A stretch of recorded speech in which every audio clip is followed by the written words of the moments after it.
অনুষ্ঠান বাড়িতে এঁচোড় চিংড়ি এত টেস্টি হয় কি করে তোমরা জানো? যদি না জেনে থাকো ভিডিওটি সম্পূর্ণ দেখো আর তোমরাও শিখে নাও কিভাবে এঁচোড় চিংড়ি রান্না করলে এতটা টেস্টি হবে।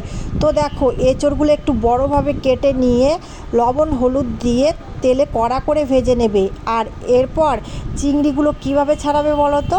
সামান্য মাথা লেজটা ছাড়িয়ে নিয়ে পুরো চিংড়িটাই সেরকমভাবে রেখে কড়া করে ভেজে নেবে। ফোড়নে দিয়ে দেবে তেজপাতা, গোটা শুকনো লঙ্কা, গোটা গরম মশলা, গোটা জিরে, সামান্য পেঁয়াজ কুচি। এরপর ভেজে নিয়ে দিয়ে দেবে বাটা মশলার মধ্যে আছে আদা, পেঁয়াজ, রসুন, লঙ্কা। তো দেখো, মশলাটা খুব ভালোভাবে কিন্তু তেলের উপর ভেজে নিতে হবে।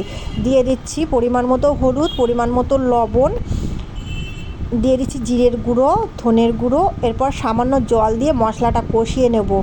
একটু কষানো হয়ে গেলে দিয়ে দেবো একটা টমেটো কুচি। এই টমেটো কিন্তু বেশ ভালোভাবে আমি মশলার সঙ্গে মিশিয়ে সামান্য একটু কাশ্মীরি লঙ্কার গুঁড়ো দিয়ে দিচ্ছি কালারের জন্য। এতে কিন্তু এঁচোড় চিংড়ির কালারটা দুর্দান্ত আসবে। তো চলো, এরপর মশলাটা কষানো হয়ে গেছে, দিয়ে দিচ্ছি ভেজে রাখা এঁচোড় আর আলু। ব্যাস, এখানেই কিন্তু কমপ্লিট। একটু কষিয়ে নিয়ে সামান্য জল গরম করে রেখেছি সেটা দিয়ে দেবো। এরপর এই জলটা দিয়ে একটু ঢেকে রাখবো 10 মিনিট মতো। ঢেকে জলটা দিয়ে চিংড়িগুলো দিয়ে ঢেকে কিছুক্ষণের জন্য জল শুকিয়ে নেবো। ব্যাস, এইভাবে কিন্তু খুব সহজেই এঁচোড় চিংড়ি খেতে টেস্টি হয় আর বানানো খুব সহজ।